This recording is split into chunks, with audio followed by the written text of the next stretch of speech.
வணக்கம் மக்களே, EV charger cable laying details பார்ப்போம். எல்டிசிடி பேனலுக்கு 240 ஸ்கொயர் mm லே பண்ணியிருக்காங்க. அந்த கம்பத்தில் ஃபியூஸ் கேரியர் கட் அவுட் பார்த்திங்கன்னா 200 ஆம்ஸ் ஃபியூஸ் கேரியர் யூஸ் பண்ணியிருக்காங்க ஹெச்ஆர்சி. எல்டிசிடி பேனல்லேருந்து ஐசோலேட்டருக்கு 240 ஸ்கொயர் mm போட்டிருக்காங்க. அங்கே 315 ஆம்ஸ் ஐசோலேட்டர் வச்சுருக்காங்க. அங்கேருந்து இவிசி பேனலுக்கு கேபிள் லே பண்ணியிருக்காங்க. அது 4 core 185 square mm aluminium armed cable போட்டிருக்காங்க. இவிசி பேனல்லேருந்து இவி சார்ஜருக்கு 4 core 90 square mm flexible copper cable போட்டிருக்காங்க. இப்போ நீங்கள் பார்த்தீங்கன்னா இவிசி பேனல் ஐசோலேட்டரில் பார்த்தீங்கன்னா 225 ஆம்ஸ் பார்த்தீங்கன்னா எல்என்டி போட்டிருக்காங்க.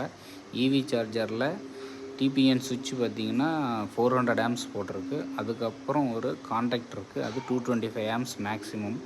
இதை தாண்டி ஃபியூஸ் போகுது அப்படின்னா என்ன ப்ராப்ளம் இருக்கும்னு நீங்கள் ஐடென்டிஃபை பண்ணுறீங்களா? எனக்கு தெரிஞ்சதை நான் சொல்கிறேன். லூஸ் கான்டாக்டாக தான் இருக்கும்.